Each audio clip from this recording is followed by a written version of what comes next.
Welcome back to my channel. So आज का title और थंबनेल देख के आपको पता चल ही गया होगा कि आज मैं क्या करने वाली हूँ।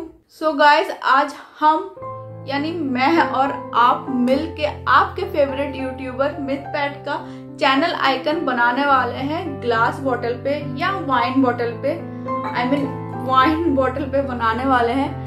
So let's get started.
Guys ये बॉटल आर्ट आपको कैसा लगा कमेंट करके जरूर बताइएगा।